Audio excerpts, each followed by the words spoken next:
All right, YouTube, how you doing? Welcome back to the channel. It is Friday. Happy Friday to everyone out there, March 14th, and we have a 10-game NBA slate to dive into in today's video. Like we always do, I'm going to dive into each and every one of these games. I'll give you my prediction on the side. I'll give you my prediction on the total. We'll talk about any other plays like player props that we like within the game as well. But as always, guys, keep an eye down on the pinned comment of this video. That'll take you to all of my final plays, so I'm actually rolling with myself. If that does interest you, absolutely free down in the pinned comment.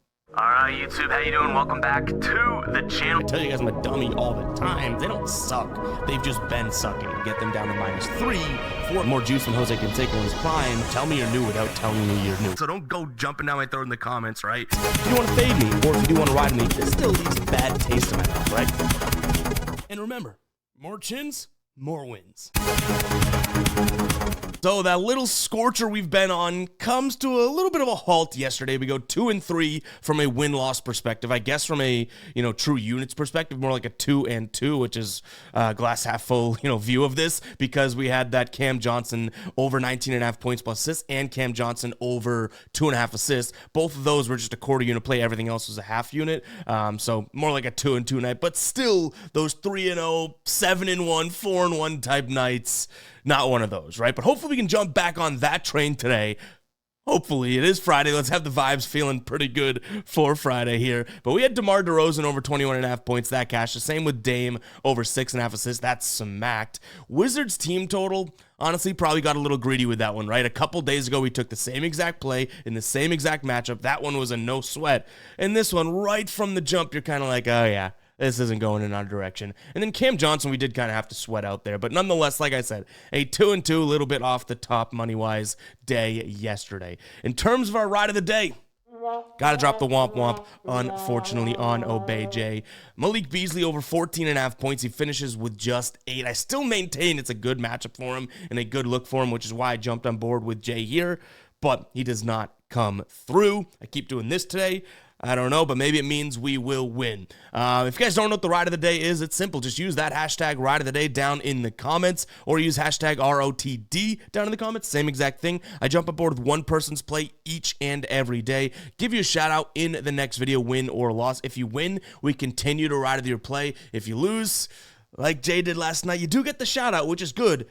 But we do have to drop the womp. We have to talk about it. So unfortunately, yeah, that is the negative of the ride of the day. But we also shout you out over my Twitter/X right here, as well as on the Guy Boston Sports site with the final play. So get those hashtag ride of the days down in there. And I say it all the time, even if we aren't riding with your plays, like your plays down there are helping so many damn people out down in the comments. There are so many good plays. I wish we could just ride with all of them, but the process is one play a day, right? So make sure to get those plays down there, even if you feel like you haven't been getting picked and all that. Do not get discouraged. Keep your head up. Keep throwing out bangers down in the comments, because there is a ton of them. Let's go ahead and jump into today's slate. Guys, make sure to hit that like button, hit that subscribe button as well. Really, really do appreciate it that you guys have been smacking the like button, and a ton of new subscribers. Truly appreciate it. Big numbers, guys, so I pay attention to this stuff, and it really is like flooring to me. So I really do appreciate it. Don't take any of this crap for granted. Seriously. Hit that like button, hit that subscribe button. Let's jump into game number 1 here. Philadelphia taking on Indiana.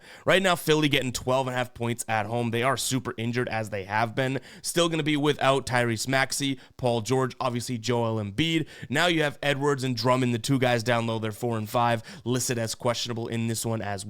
Indiana looks fairly healthy, so though this is a really big number for Indiana, and they've kind of if they cooled off a little bit, there's nothing in me that's saying, hey, go get Philadelphia, right? Like, there's a spot for them. I think it may be too big of a number to be gung-ho over Indiana, but that is going to be the side that I lean towards here, especially if Indiana continues to, shoot in the paint and score in the paint, and who down there is going to be stopping them for Philadelphia, especially if Drummond does not play, right? And we've seen Philadelphia start to take it into the paint a little bit more, with no Maxey and whatnot, but even still, I don't see much consistent scoring coming out of there. I was going to say, if they take it down to the paint, that is Indiana's weakness overall, but they've actually been playing a little bit better, stopping points at the rim. In their last 10 games here, just 63.9% field goal percentage against. So there's no real way that I can make a case for Philadelphia. So I guess by default, I consider leaning or laying the points with Indiana, but I don't know if I ultimately get there myself. It is a very big number for a team that's on the road, and they kind of have been up and down. Like I said, they were on fire. They've definitely slowed down a little bit here for sure. The one thing I will say is there is part of me that could consider, an over here. I don't think it blows, that number away, but I did mention it. Like Indiana's defense, and they have kind of slowed down. Indiana's defense isn't all that superb, and Philadelphia, while they still do have, all their injuries, they have, Quentin Grimes, Kelly Oubre, guys that can put up some decent numbers. Again, I don't know where the points comes up from, so maybe this is like an Indiana team total over, and that's it. We don't have to worry about Philadelphia, but I think I would lean towards the over here in this spot. Now, the last time they played was 115 to 102, very low-scoring game. The time before that, 121 to 107, but the time before that, it did go to overtime. Now, obviously, all three of those games, different injuries and all that impacting it, but ultimately, I do think that we could see somewhat of a high-paced game in here that doesn't have the most amount of defense, and these are NBA players, so I'm hoping that for the sake of that lean, we'll see if we get there as a final play, hoping to some degree that Philadelphia can find a way to put up a respectable number, right? The game before last, they scored 123 against the Hawks. The game before that, 126 against Utah. Indiana maybe a little bit better defensively than those squads, but still, Philadelphia goes out there and gives us 115 to 117. We could be looking good for an over. I think one player prop spot I would consider if we do see, Edwards and Drummond out, would be taking a peek at, I guess I would say Kelly Oubre could be a beneficiary of all of that, realistically. When we have no, Paul George and Joel Embiid in the lineup, we'll start with that, right? He's hit this in 8 of his last 10 games here, averaging nearly 6 rebounds per game. His line right now is at 4.5. We throw, Andre Drummond not being in the lineup in there as well. His last 5 games without Andre Drummond, Joel Embiid, and Paul George, 6, 8, 6, 7, and 13. So if Andre Drummond does not play, I do like Kelly Oubre in this spot as well. I just also kind of worry, it's like, well, is he going to be taking on a massive, scoring load and that type of thing? That could be the case where he's not getting a ton of rebound chances because he's more focused on offense. But I do like him in this spot to be able to go out there and grab, 5 rebounds potentially. All right, Miami taking on the Celtics. Now, I know the Celtics are my favorite team, and a lot of you guys know that as well, but I am growing so freaking frustrated of their approach to the injury report. So, and it's what the NBA is right now, and I get that, but Derek White, Jaylen Brown, Jason Tatum, Kristaps Porzingis, and Al Horford all listed as questionable. What the hell are we supposed to do with that, right? That is quite literally their top 6 guys.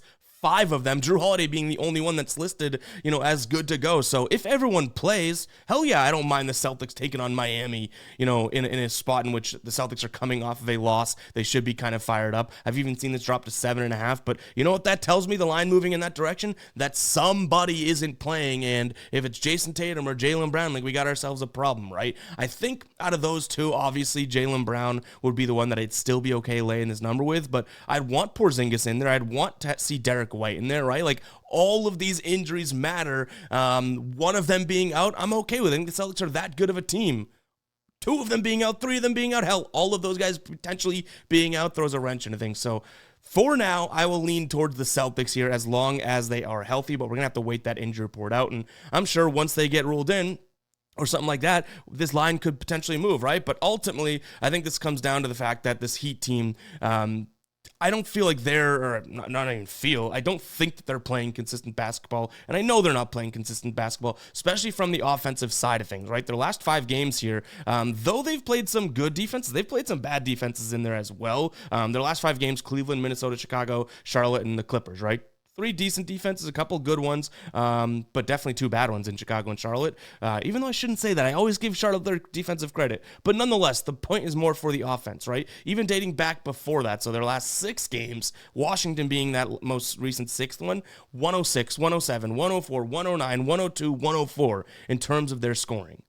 The Celtics will score more than that, right? Just by default, the Celtics should be able to score more than 110 in a sense. Even though Miami's defense is all right, they haven't been playing phenomenally. They haven't been playing at a super slow pace, so I think that could be their superpower because the Celtics will slow it down and certainly play with you. In fact, both these teams bottom 3 over the last 10 games in terms of pace of play. But ultimately, I do think that if the Celtics do get going and do kind of start to fill it up, they should be able to, take a big lead and at least score at a pace in which Miami doesn't keep up with them. So it bottles down to injuries here, obviously, and we don't really have the answers for that. So give me the Celtics in this spot. I also don't mind a Celtics team total over. Right now, let's get an updated line for that because last we saw it. Let's see if we can get it at because that would be kind of where I'd go right now. Yeah, over 109.5. Celtics go score 110. I really don't mind it. Now, they are playing a team, like I mentioned, that does play them tough and all that. But the Celtics averaging 112.2 in their last 10 games against this Heat team. When they're on the road, averaging 112.4, and even when you look at their points scored against the Heat team, it's really, really close to that number. They have a couple 108s in there, a couple 104s, so a few more shots fall, and I do think that we could be looking pretty good. In a couple of those games, they shot 32%, 33%, dating back to last year. So if the Celtics play the way they have been playing, especially coming off of a loss, I like their team total over. And then player prop-wise, yeah, nothing that I'm liking as of right now. Nothing really on the Miami side of things, and then surely not on the Celtics side of things because we don't know who the hell is playing. But one thing we do know, and I shouldn't even say that because, like I said, this league, guys can just drop and not play at the drop of a hat. But we do know that Kevin Durant, if he's going to play, Kevin Durant is going to score 1 point, right? And Sleeper Picks now offering a Kevin Durant 0.5 points square over on their app for new users. You can throw that into your entry, boost the payout. Really, really good decision there. But that's not even the best deal. I keep telling you guys that, right? They give you these free picks, and that is kind of like the golden ticket. I get it. That's awesome. You could throw that in a two-man. Now, instead of having to hit two plays, all you have to do is hit the one that you like the most because this should be a freebie. But I truly believe that play 5, get 55 is one of the best deals and sign-up bonuses in the market right now. So go ahead and check out Sleeper Picks, guys. Download the app. You can use the code GuyBoston or just use the link in the description as well as the pinned comment. It'll both be there. You can download the app. You'll get all of these nice little goodies here. And yeah, if you put them in a $5 entry, you're going to get $55 free right then and there. I believe the way they do it is really cool as well. You get 11 free $5 entries. So you're going to have some quantity behind this as well, which is really, really cool. If you guys do want to check it out, that link will be down in the description as well as the pinned comment. Imagine you handed me $5 and I say, here's 11 of those, right? 5, 5, 5, 5, 5, 5, 5, 5, 5, all the way up to 11. Go ahead and check it out. I've been using Sleeper Picks for over 2 years now. Absolutely love that app. Go ahead and check it out. That link will be down in the description as well as the pinned comment. Let's jump back into the slate. Next up, Atlanta taking on the Clippers. This one is definitely one that I would put in the confusing bucket, especially with that line. Now, Atlanta has won 4 straight. They've covered in 3 of their last 4. They've played decent basketball, I guess, somewhat competitive, unless they're playing a really good team. They've played pretty competitively, right? Like their only bad game really was against OKC, and that's OKC, right? So I get that. I mean, Norm Powell still being out for the Clippers, but the Clippers have also won, 4 of their last 5 games. They've played a couple better teams: Detroit, New York, Sacramento, better than Atlanta's, little track record here of Indiana, Philadelphia, and Charlotte. So I think that this is a spot in which recent play is making this line kind of sit where it is. I still maintain the fact that Norm Powell being out for this Clippers team is massive. You guys should know that at this point as well, right? But to me, 4.5 points against this Hawks team that cannot stop a nosebleed at the rim, which is where the Clippers are going to like to score from. I feel like this should be a good spot for the Clippers, even without Norm Powell. Yes, they're on the road. Yes, the Clippers have struggled on the road, but we can't sit here and act like the Hawks have been super good at home, right? And the Hawks right now, in fact, we can jump into the dashboard and I can kind of show you better than I can tell you, and we'll explain how to get access to this dashboard in a little bit. You can see here, the Hawks shooting a ton in the paint, right? That is where they're scoring from. That is where they're shooting. Even in the paint right now, they have a good field goal percentage and all that. But over here, this is a Clippers team that, though the last few games, and they played some good teams recently, have struggled a little bit of points in the paint. They're top 5 team overall this season. So yeah, I kind of like this spot for the Clippers, even without Norm Powell. That was just a little taste of the dashboard. Again, later on in the video, I'll explain. We'll probably show it again, explain how to get access to it. So stay tuned for that. But to me, if this line was all the way up at, like 7.5 or something like that, then yeah, probably not. But I do like the Clippers here in this spot. I just hope that they can kind of keep what they're doing, going, and kind of hope that we see the Hawks regress a little bit. If you do like the Hawks, I will say I think I get it because, again, at home recently they've been pretty good, but this is a Clippers team that has struggled on the road too. So all that combined, yes, you could make the argument for the Hawks, but right now I think that this Clippers team is in a better spot. I think they're playing better basketball, even though the Hawks kind of look like they have been playing better basketball with 4 straight wins, and that those in the paint numbers I think is going to be absolutely massive. So give me the Clips in this one, yet another favorite. Total sitting at 233.5. If the Clippers take this one or control this one, I think this one goes under. I mean, this is a Clippers team, last 10 games, dead last in terms of pace of play. Hawks number 3. So whoever ends up controlling this game from I guess you could say spread or just who's winning this game, that is how it's going to go, right? Like the Hawks are most likely going to control a fast-paced game, and the Clippers, if they have their hands on the reins of this game, they're going to slow it down, which is again kind of a knock even more so on the Hawks. But that's a coin flip, right? Whoever is going to control this game, the pace will suit and the pace will follow. But I'm thinking because I lean towards the Clippers, the correlated look here would probably be taking a peek at that under because we do have a decently high number. And this Clippers defense, I mean, it's nothing to tip your nose at. Have they been all that great recently? I can't sit here and tell you that with a straight face, but I do still think that they are a fundamentally good defense overall, right?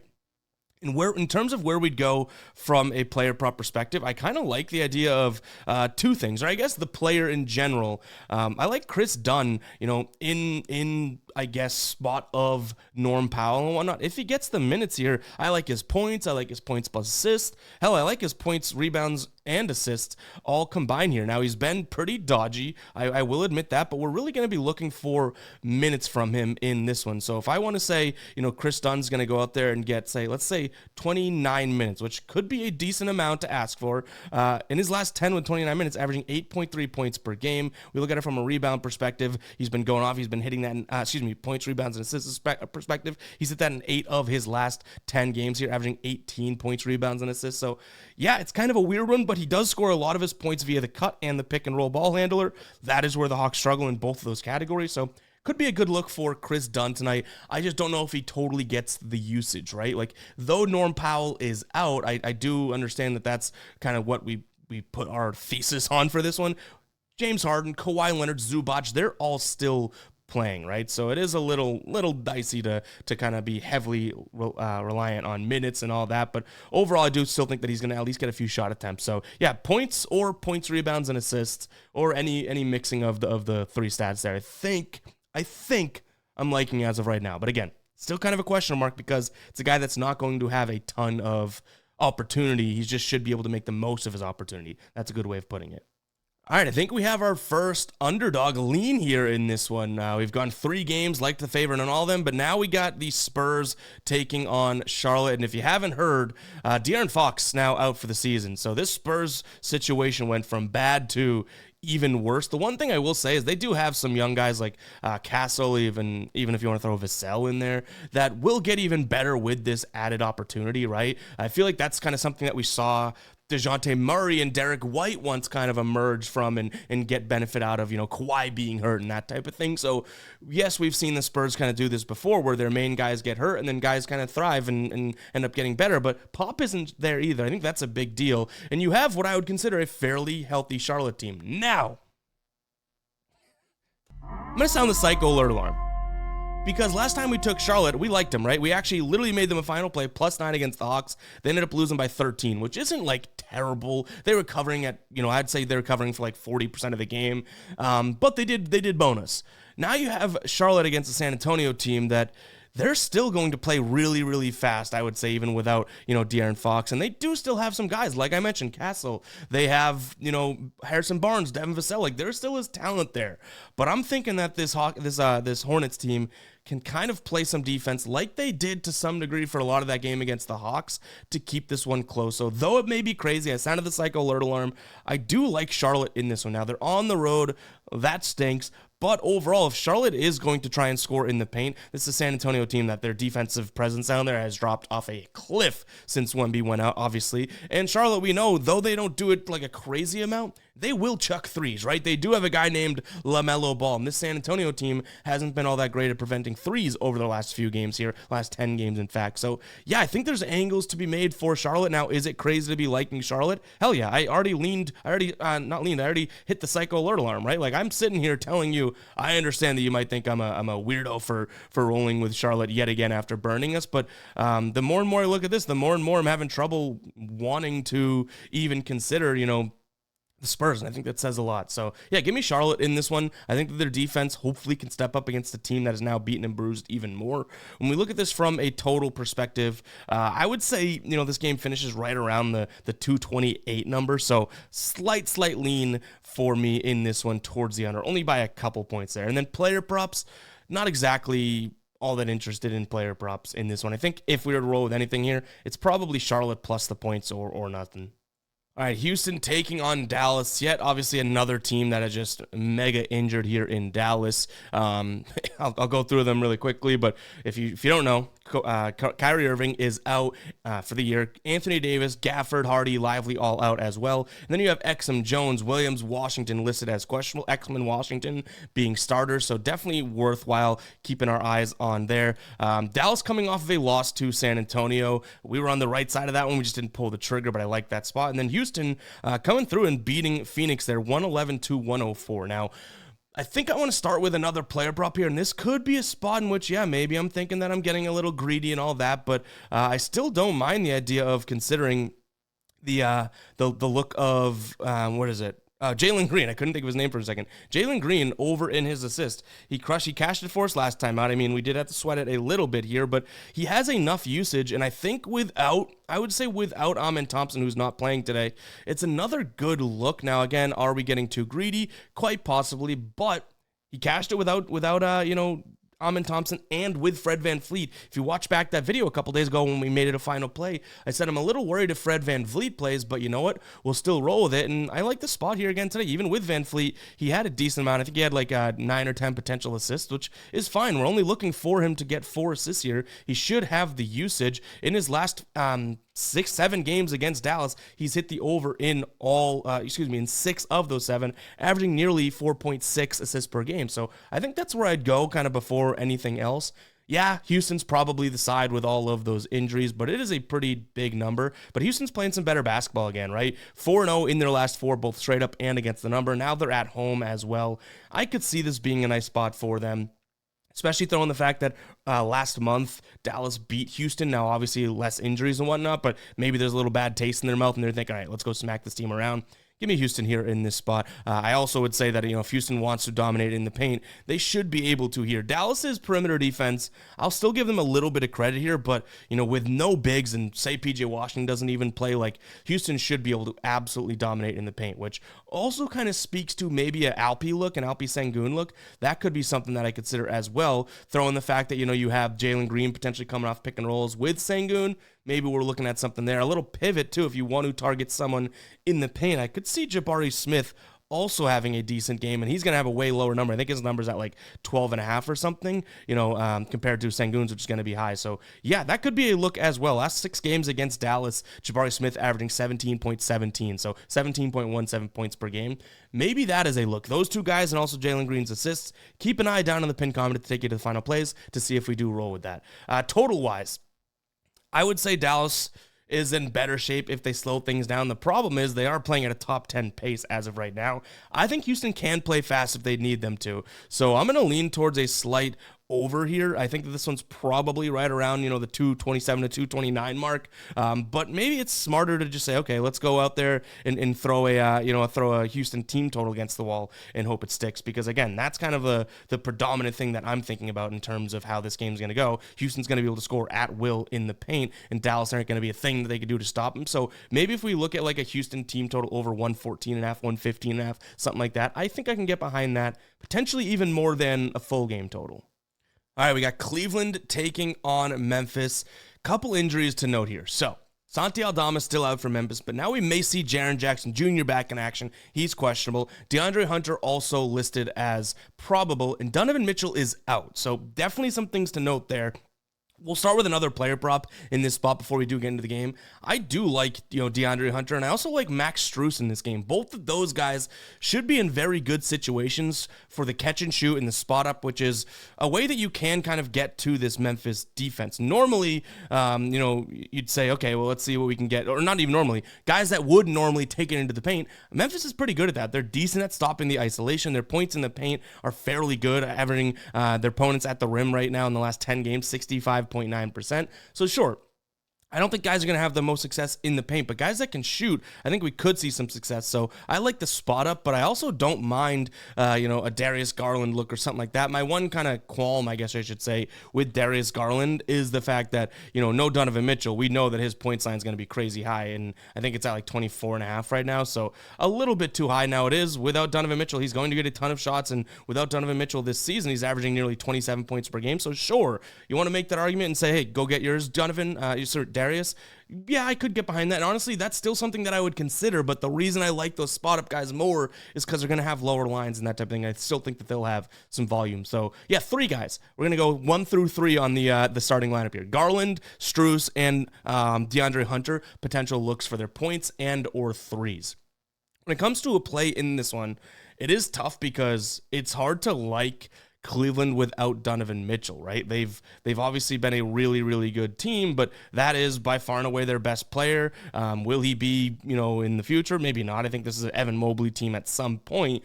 But without Donovan Mitchell, they do lose a little bit of that, pull-up ability and shooting, right? This is going to be a team that, other than the 3 that I mentioned, Evan Mobley's going to have a little bit more of a workload. He's an inside guy, so I do think that that's going to hurt them a little bit. Maybe I'm crazy, but give me Memphis at home.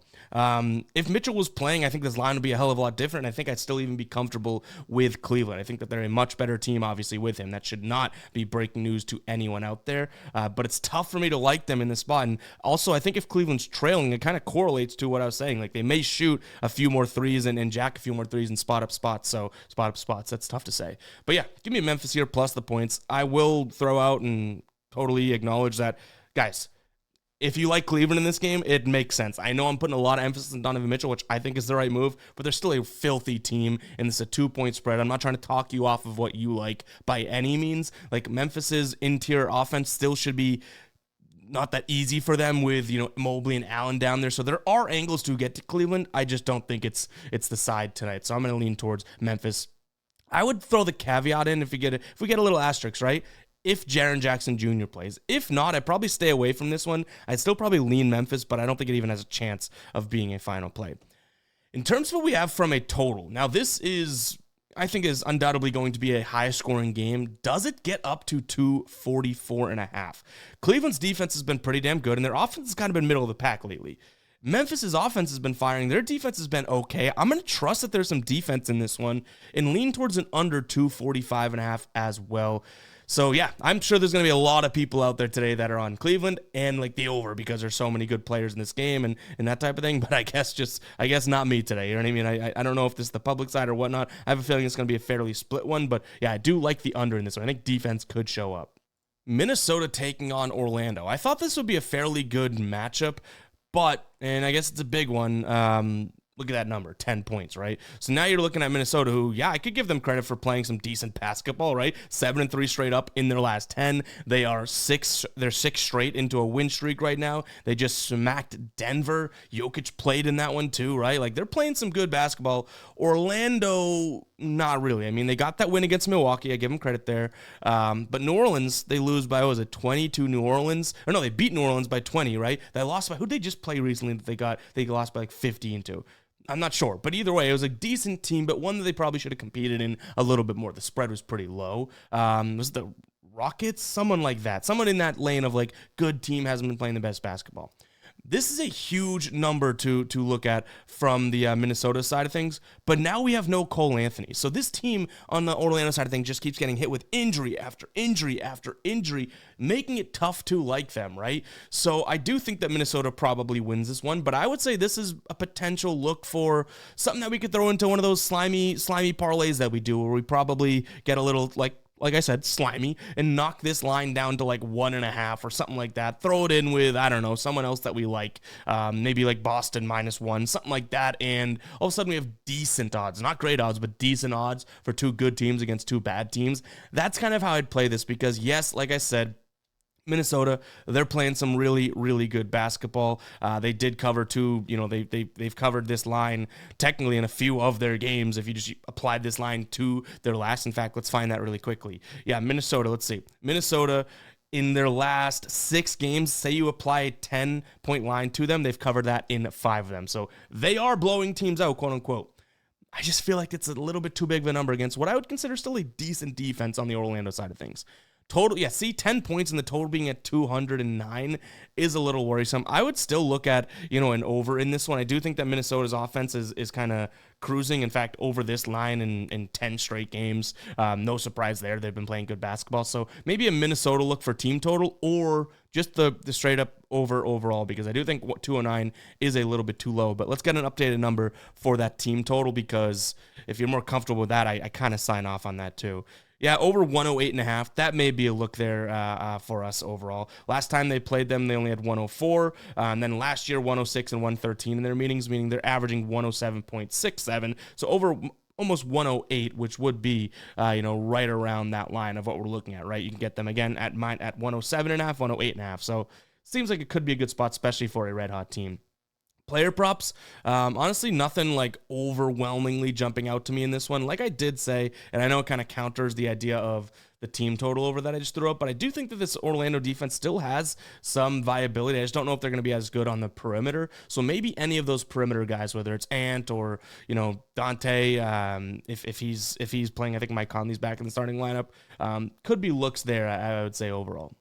Jazz taking on Toronto. With this Jazz team, we always go to the injury report, but even with this Toronto team recently, we have to go to the injury report. I will say quickly, RJ Barrett looking like they're good to go, but now no Jakob Poeltl. Scotty Barnes also listed as questionable. Utah, though, however, Collier, Sexton, Markkanen, Martin, Kessler, all looking like they're good to go. The only big injuries, and they are big enough, Keontae George listed as questionable, and then John Collins. But the player prop I like in this one is Collier. We'll get into that in a second, so kind of hoping that, Keontae George doesn't play. I would say that this is, again, kind of a look at just who is suffering from more injuries. And when this Utah team is healthy, they do a couple things well. I hate to say that because I don't know if well should be in the same sentence as Utah, but they don't defend the paint all that poorly. That's where Toronto loves to score from, even using the dashboard. And we'll show you how to get access to this in just a second. You can see here, Toronto, last 10 games, number one team in terms of rim frequency, meaning they're shooting at the rim more than any other team in the paint. Well, look at this. Utah, last 10 games, 62.3% field goal percentage allowed to their opponents. That's really, really good. Top 15 team, top half of the league in terms of defending that paint. So I do think it could be a decent spot for Utah in this spot. I just don't know if I like, and you guys probably could agree with this, I don't know if I like Utah as favorites. That sounds crazy. I've said Utah doesn't belong in the same sentence as what? Well, Utah and favorites also does not seem like it belongs in the same sentence. But you know what? It may be the side that we're looking at today, because I do think that they can kind of take away the way that Toronto has been scoring. But before we do get into the total, and like I said, I have an Isaiah Collier player prop, let me go ahead and tell you guys how to get access to that dashboard that we were just showing you guys here. So this is the Guy Boston Sports site. You head over here to the members area, and this is the site that you get taken to in the pinned comment, by the way. Head over to NBA dashboard. I am logged in, so I'm going to see the dashboard right away, but you can open it up, and you have each and every game broken out in a visual format from their, where they rank in terms of points per game, opponents' points per game. We have their shooting zones and their field goal percentage. We have their frequency, so how often do they? We also have isolation, pick and roll, catch and shoot, pull up, player projections via scorepredicts.com. Predict spelled Predix. That's our new company that we've just been rolling with and really in beta right now, and you guys have been loving it. So check it out, scorepredicts.com, but spell predicts correctly. We have defense versus position, and then we have some against the spread and total numbers as well. Each and every game, guys, this pulls from a bunch of different websites, and it just helps you consolidate your research. You could zoom in, you could download it. Like I tell you guys, when I travel, I love printing it out, because for whatever reason, I like to write some notes and scribble on this, and it makes me feel smarter than I am. But head over to GuyBostonSports.com and check it out. If you do not have a membership, you'll see this. This is viewing without a member, right? It's going to say membership required. We have a bunch of membership levels. The only dashboard that's available right now is the NBA dashboard, obviously, because that's the season that is in swing right now. But we still offer this all sports dashboard member, which is $4.99 per month. I would recommend that because the MLB dashboard is going to launch on its own at $4.99 per month. If you get in here, this price is going to go up come MLB season, which is only a few weeks away, right? But you're still going to be locked in at whatever price you throw in. So yeah, consider becoming an all sports dashboard member today if that does interest you. Let's talk about the total in this one. It's sitting right now at 234.5. I would say this is almost a game that I think stays under the 230 mark. I think Utah obviously is a fast-paced team, and you can even say Toronto plays fast at times as well, but I think Toronto's going to struggle to score, and it's not like I trust Utah's offense overall, right? Even if you were to trust something, Utah surprisingly has been scoring this season more points from three. They don't take more points from three, they're a little bit more efficient there, so it's kind of mind-blowing, but Toronto's perimeter defense has been fairly good, especially above the break here, 31.2% to their opponents. So yeah, if Utah wants to score in the paint, okay, fine, especially with no Pirtle, right? But even if Toronto matches them, I don't think that Utah is going to be that easy to score on. I see both teams kind of struggling to score today, so I like the under 234.5 in this one as well. The player prop that I was talking about, taking a peek at Isaiah Collier. I like his points. I also like his points plus assist. I don't think you can go wrong with either of them. This is a spot in which, no John Collins, no Keontae George. When Keontae George hasn't been playing, he's been going off points-wise. Last two games, 23 and 19 without him. So, yeah, I think this could be a good Isaiah Collier look. I know everyone and their grandmother has liked Isaiah Collier this season. Especially in injury situations, so I don't want to be late to the train, but I still think it could be a good look for him overall. Denver taking on the Lakers. Now, we do want to watch the injury report here because Luka is listed as good to go. He is. But even them asking him, are you going to play tomorrow? He said, we'll see. I think he said, we'll see about that one or something like that in terms of, playing last night and playing again today. He had a phenomenal game yesterday, 45 points? And I liked his quote afterwards. They said, how's it feel to have this 45-point game? And he said, it doesn't matter if you lose. And they did. They lost by 20 to the Bucks. I almost pulled the trigger on Bucks too, just couldn't get there. We rolled with Dame's assist, though, so I guess that was a win in that one. But now Denver, 14-point favorites. That is a massive number. No LeBron James, we know that, right? I mean, he's out. Hayes out. Kleba out. Rui Hachimura out. A lot of guys that would kind of clog the lane and prevent points in the paint are out, which is where this Denver team likes to score. So I understand why they are minus 14, but if Luka plays, he could keep them in this one. Denver, not the best defense, definitely struggling from three. So if Luka plays, is it worth the side goal alert alarm? Are we overusing that? I like the Lakers plus 14. That's just way too big of a number in my brain. Does Denver win this one? I'd say yeah. Could we roll with a Denver in the slimy parlay, which, we maybe knocked them down to 2.5? I'd like that a hell of a lot more. So this is strictly based on Luka being in a great spot, Austin Reeves also being in a really good spot, and the fact that it's just a big number. So, yeah, it's crazy, but I like the Lakers even though they are on a back-to-back here if we get injury news. But I'd probably still, I know this is a confusing one for you guys, but I'd probably still prefer to somehow get Denver to win the game in this. So, before placing Lakers plus 14, I'd probably look for some sort of a Denver minus 3 type parlay that we could put that piece into. Because I still think Denver wins this game. I think the number's way too big.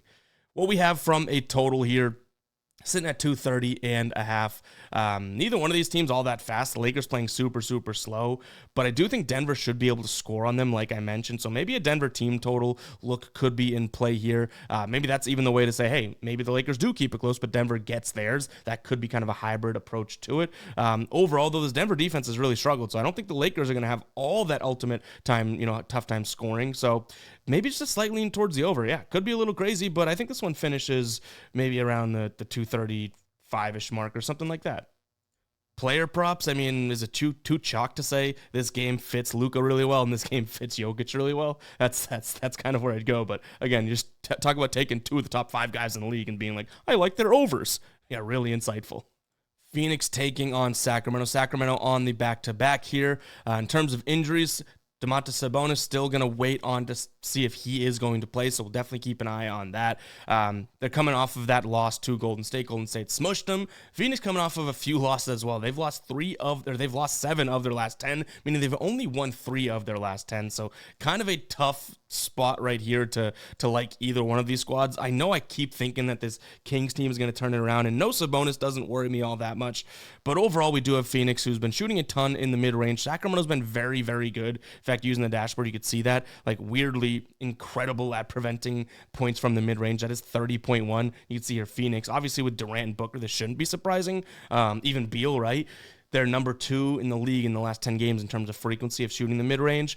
Phoenix being the team that's number 1, that shouldn't be surprising with DeMar DeRozan, Malik Monk, those guys either. And Phoenix isn't good at that. So if we have a mid-range battle here, I could see Sacramento actually contributing, but to me, Phoenix should be able to kind of pour it in from outside, right?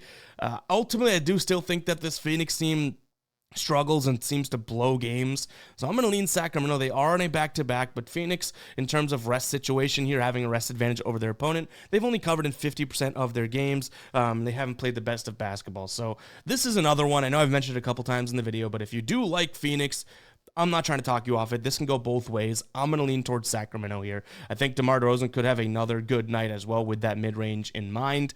Player prop-wise, though, I think that you could also look at like a Devin Booker under, maybe even a Durant under, because if they try and take it into the mid-range and even at the paint, if Sabonis plays is important, I do think that they could struggle, but again, you're talking about two of the best players in the game taking their under. A little dicey there, right? So yeah, this is probably just a Sacramento or nothing game for me in this one. Even from a total perspective, I'm kind of, lost in it. I mean, you have two slow-paced teams, but two teams that should be able to score, from different spots fairly well. I'm still going to lean under, but kind of a tough one to peg, right? So give me the under in this one as well as Sacramento, and then those player props I mentioned, but nothing that I'm too, gung-ho about in this one overall. But guys, it's going to wrap it up for today's show. Hopefully you guys did enjoy. If you did, you know exactly what to do. Hit that like button, hit that subscribe button, and we'll catch you guys in the next one, all right? Peace out.